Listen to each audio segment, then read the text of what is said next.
Root वाले quadratic equations के factorisations में काफ़ी बच्चों को दिक्कत होता है। बहुत सारे स्टूडेंट्स जो है इसमें कहीं ना कहीं इस टाइप के फैक्टराइजेशंस में उन्हें कन्फ्यूज़न होता है कि कैसे करें, क्या अप्रोच होना चाहिए। सारा अप्रोच हम इस वीडियो में बताने जा रहे हैं। ये 4 जो क्वेश्चन हमने सेलेक्ट किया हुआ है इसके थ्रू हम लोग अप्रोच को समझा जाएगा कि कैसे अप्रोच लगाया जाए ताकि क्वाड्रेटिक इक्वेशंस जो रूट्स वाले हैं उसे हम लोग ईजिली बना पाएँ। तो ध्यान से देखोगे, सबसे पहले एक बात रूट के बारे में जो तुम लोग जानते हो उसे ध्यान से एक बार देख लिया जाए कि अगर हमारे पास रहेगा √3 और यहाँ +2√2 और हमें अगर कोई बोल दे कि इसे हम लोग ऐड करें, क्या इसे तुम ऐड कर पाओगे? नहीं कर पाओगे, क्योंकि यहाँ पर बेस जो है यानी नंबर के साथ जो यहाँ बेस है √3 और √2 ये जो है ये अलग अलग है, डिफरेंट है, ये ऐड नहीं हो सकता, ये ऐड हम लोग नहीं कर पाएंगे। लेकिन अगर यहाँ पर √3 होता और ये भी √3 ये भी √3, अब इजली ये ऐड हो जाता 4√3। ये रूट का जो एडिशन और सब्ट्रैक्शंस है ये थोड़ा सा हमें आना चाहिए इसको फैक्टराइजेशन करने के लिए। ध्यान से देखोगे, मतलब कि ऐड या सब्ट्रैक्ट करने के लिए हमारे पास जो बेस है वो सेम होना चाहिए, नंबर्स में जो बेस है वो सेम होना चाहिए। अब थोड़ा सा क्वाड्रेटिक इक्वेशंस जो है इसका थोड़ा सा कॉन्सेप्ट हम लोग रिवाइज कर लें कि क्वाड्रेटिक इक्वेशंस को कैसे हम लोग फैक्टराइज करते हैं। बहुत सिंपल है, हम लोग क्या करते हैं कि x² वाले को और कांस्टेंट टर्म दोनों को हम लोग मल्टीप्लाई कर देते हैं। मल्टीप्लाई करके माइंड में रखते हैं कि हमें 6x² मल्टीप्लाई करने के बाद आया। अब ये जो मिडिल टर्म है, मिडिल टर्म जो है यानी कि x का जो कोफिशिएंट वाला जो टर्म है, x कोफिशिएंट वाला जो टर्म है, इसको हम लोग स्प्लिट करते हैं, तोड़ते हैं, 2 पार्ट में इसे हम लोग ब्रेक करते हैं।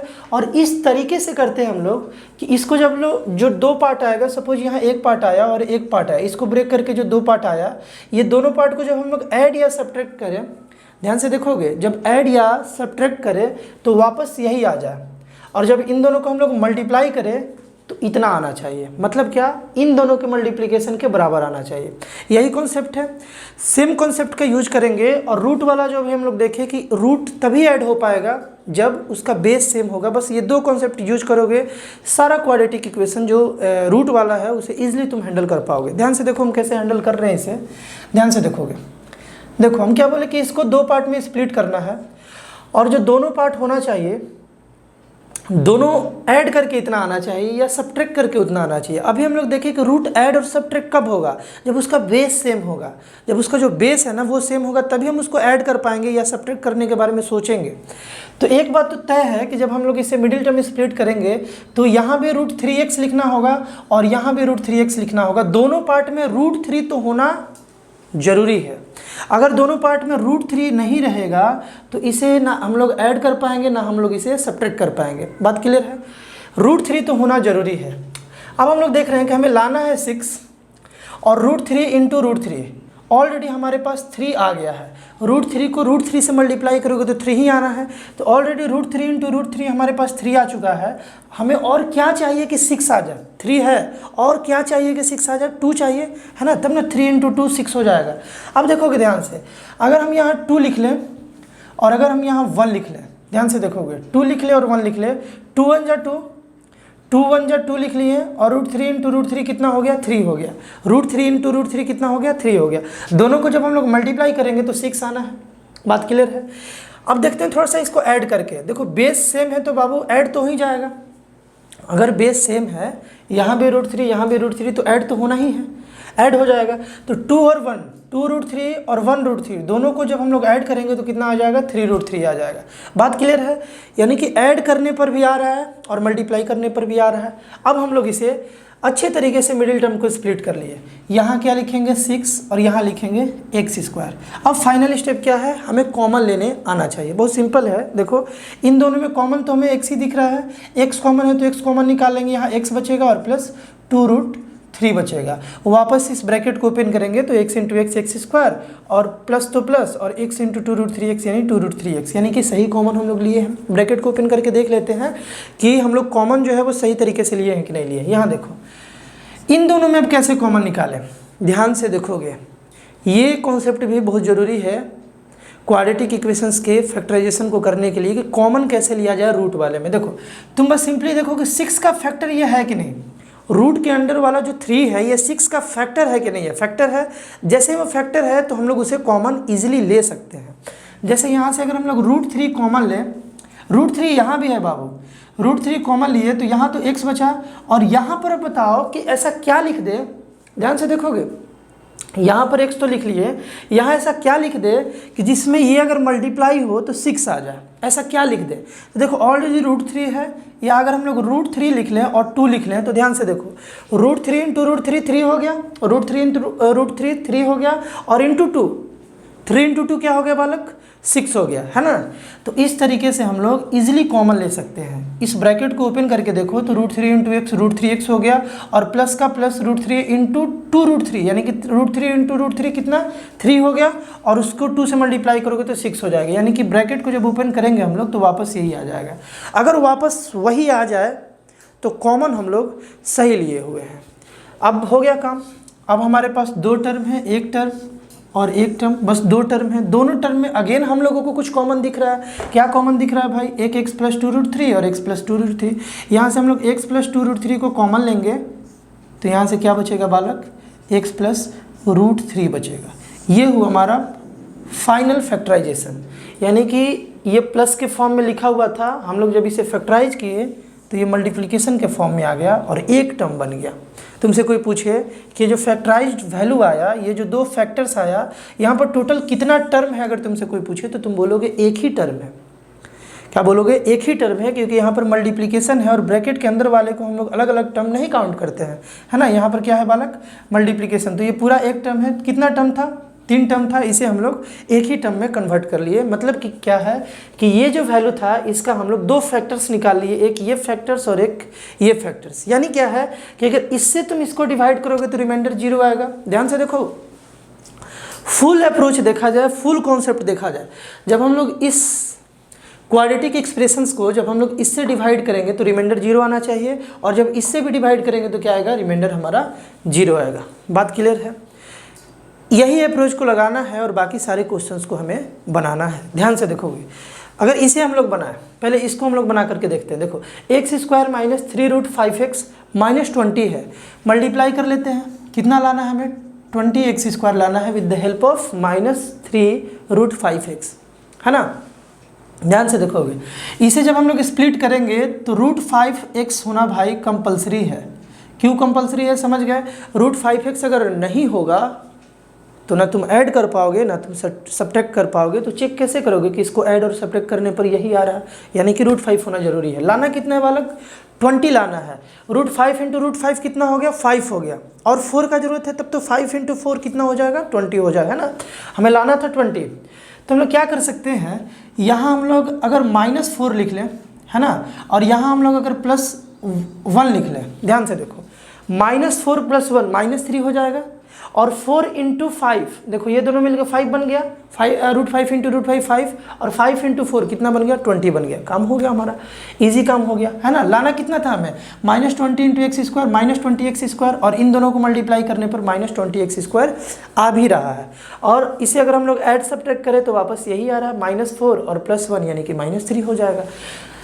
नेक्स्ट देखो, x², इसके बाद -20। यहाँ से अब कॉमन लेने का जब बात आए तो बड़ा सिंपल बात है, x कॉमन लोगे तो यहाँ से x -4√5 आ जाएगा, और यहाँ से अब क्या कॉमन लिया जाए, वही बात, 20 का फैक्टर 5 है तो √5 हम लोग कॉमन ले सकते हैं।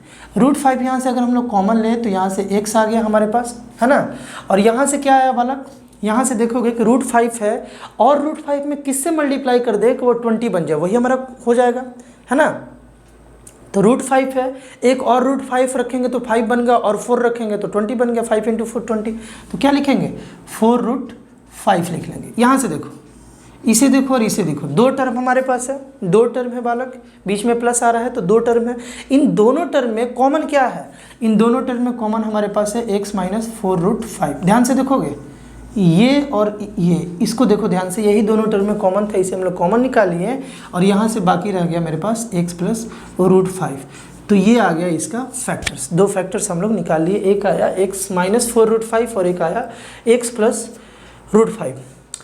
क्लियर है, बात क्लियर होना भी चाहिए। ध्यान से देखोगे, तो ध्यान से देखोगे, क्वेश्चन ये था कि नेक्स्ट क्वेश्चन हमारा कि √5x² -2x minus 3√5। Again in दोनों को मल्टीप्लाई किया जाए तो 3 इंटू √5 यानी कि 15 -15x² हमें लाना है। इसको ब्रेक करके हमें -15x² लाना है और यहाँ पर -2 है, -2 है ना, -2 है। तो हम लोग इसके कैसे लिख सकते हैं, देखो ध्यान से, -5x और +3x। देखो 5 3 = 15, माइनस है तो -15x², और इसको अगर हम लोग ऐड या सब्ट्रैक्ट करें तो वापस यही आ रहा है, -2 ही आ रहा है ना। तो लिख सकते हैं इस तरीके से। यहाँ हम लोग क्या लिख सकते हैं, -3√5 है ना बालक, और यहाँ पर क्या लिखेंगे, √5x²। इस तरीके से इजीली हम लोग ब्रेक कर सकते हैं। अब देखो इन दोनों में कॉमन कैसे लिया जाए। इन दोनों में तो √5 सीधे कॉमन दिख रहा है, यहाँ भी √5 है। घूर करके देखोगे तो ये √5 इंटू √5 भी नज़र आएगा। नज़र को बदलना होगा भाई। देखोगे ध्यान से, √5x अगर हम लोग कॉमन लें तो यहाँ से x बचा और यहाँ से क्या बचा बालक, √5 बचा। देखो √5 इंटू √5 5 आ जाएगा, और √5 इंटू x x² आ जाएगा, है ना। और इधर से देखो कैसे कॉमन लिया जाए, 3 कॉमन सीधे दिख रहा है, कैसे क्या लिया जाए, x माइनस क्या, √5। अगेन हम लोगों के पास क्या कॉमन मिल गया, x माइनस √5, और क्या बच गया बालक, क्या बच गया, बच गया √5x + 3। तो इस तरीके से हम लोग इस क्वाड्रेटिक एक्सप्रेशंस का हम लोग इजीली 2 फैक्टर्स निकाल सकते हैं। एक फैक्टर आ गया बालक तुम्हारा x माइनस √5, और दूसरा फैक्टर आ गया √5x + 3। बात क्लियर होना चाहिए। चलो नेक्स्ट क्वेश्चन देखते हैं।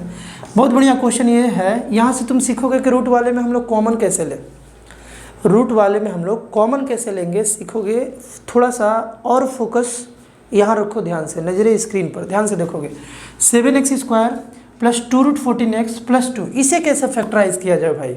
तो देखो मल्टीप्लाई करके देखोगे तो 7 × 2 हमारा 14 हो गया। 7 × 2 कितना हो गया बालक, 14 हो गया, और इसके हेल्प से हम लोग को 14 लाना है, और यहाँ √14 है बीच में, देखो √14 है। तो इसे जब हम लोग ब्रेक करेंगे तो एक बात तो सबसे पहले फिक्स है कि यहाँ √14 तो बालक होना ही चाहिए, और दूसरे वाले टर्म में भी √14 होना ही चाहिए। तभी तो हम उसे ऐड या सब्ट्रैक्ट करके चेक कर पाएंगे कि ऐड और सब्ट्रैक्ट करने पर इतना आ रहा है कि नहीं आ रहा है। अगर √14 रहे ही ना तो चेक भी नहीं कर पाएंगे। चलो मल्टीप्लाई करके देखा जाए, हमें लाना था 14 और ये 14 आ भी रहा है। दोनों को मल्टीप्लाई करके देखो, √14 इंटू √14 14 आ भी गया, है ना, आ भी गया। ऐड करके देखा जाए तो यहाँ 1 है, यहाँ 1 है ना। तो 1√14x + 1√14x 2√14x भी आ गया। देखो बालक 2√14x भी आ गया, यानी कि हमारा जो मिडिल टर्म स्प्लिटिंग का काम था वो कंप्लीट हो गया। तो यहाँ से 7x² + 2। बात क्लियर है। अब यहाँ से कॉमन कैसे लिया जाए, मेन मुद्दा यही है। मेन मुद्दा तुमको यही सीखना है, मेन कॉन्सेप्ट यही सीखना है कि यहाँ से कॉमन कैसे लिया जाए। देखो रूट के अंदर वाले वैल्यू को देखो, ये जो 14 है इसका बस चेक कर लो कि ये फैक्टर है कि नहीं है। 14 का ये फैक्टर है कि नहीं है। 14 का फैक्टर तो 7 है ही, है ना। इसका मतलब तब तय है कि तुम √7 को कॉमन ले सकते हो। क्यों? क्योंकि देखो √14 जो है, ध्यान से देखोगे, ये जो √14 है, ध्यान से देखो, √14 इज इक्वल टू हम लोग लिख सकते हैं √7 इंटू √2। देखो रूट के अंदर 7 × 2, क्योंकि 7 × 2 हमारा 14 बन जाएगा, और इस √7 × 2 को हम लोग क्या लिख लेंगे, √7 इंटू √2 लिख लेंगे। बात क्लियर है कि नहीं है। देखो ध्यान से, √14 को हम लोग लिख सकते हैं √7 × 2, है ना, और इसको हम लोग अलग अलग करके with the help of law of exponent हम लोग क्या लिख सकते हैं, √7 × √2, है ना। तो यहाँ से देखेंगे कि हम लोग इसको इजिली ऐसा लिख सकते हैं। तो यहाँ से √7 तो यहाँ पर भी छुपा हुआ है ना बालक, तो यहाँ से क्या कॉमन ले सकते हैं हम लोग, √7x कॉमन लेंगे। तो यहाँ से √7x बचा, क्योंकि √7 × √7 7 हो जाएगा, और इसके बाद यहाँ पर क्या बच गया बालक, √2 बच गया, √2 बच गया। मल्टीप्लाई करके देख लो, √7 × √2 √14 आ जाएगा। क्लियर है यहाँ से। चलो नेक्स्ट, इसको भी ध्यान से देखोगे। देखो 14 का फैक्टर बालक 2 है, 14 का फैक्टर 2 है, यानी कि यहाँ जो √2 है इसे हम लोग कॉमन ले लेंगे बालक। अगर इसे कॉमन लिया जाए तो यहाँ क्या बचेगा, √7x, क्योंकि वापस आप मल्टीप्लाई करोगे तो √14 आएगा, और यहाँ क्या लिख लें, आई नो तुम बता सकते हो, √2 को किससे मल्टीप्लाई किया जाए कि वो 2 बन जाए, तो √2 से मल्टीप्लाई कर लिया जाए। तो यहाँ क्या लिखेंगे बालक, √2। अगेन देखा जाए बालक तो हमारे पास कॉमन ये आ गया, तो हम लोग इसे लिख सकते हैं √7x + √2, है ना, और यहाँ से √7x + √2, यानी कि हमारे पास इक्वल फैक्टर्स आ गया, इक्वल फैक्टर √7x + √2। इस वे में हम लोग इजीली इसे फैक्टराइज कर सकते हैं। इसी तरीके से हम लोग यहाँ से कॉमन भी ले सकते हैं। इसी टाइप का और भी मैथ्स देखने के लिए तुम्हारे मैथ्स को बूस्ट करें। आई होप ये वाला वीडियो तो तुमको क्लियर हो गया होगा कि रूट वाले फैक्टराइजेशन को हम लोग कैसे बनाएंगे। ठीक है।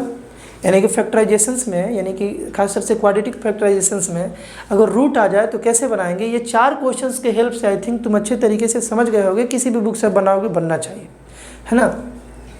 इसी टाइप का और भी इंपॉर्टेंट वीडियो देखने के लिए जो तुम्हारे मैथ्स को बूस्ट करेगा, ओलंपियाड लेवल्स के क्वेश्चंस, आई बटन पर तुमको एक प्लेलिस्ट मिल जाएगा यहाँ जिसका नाम है मैथ्स बूस्टर करके, उसमें वीडियो बहुत सारा अपलोड है और अपलोड हो भी रहा है।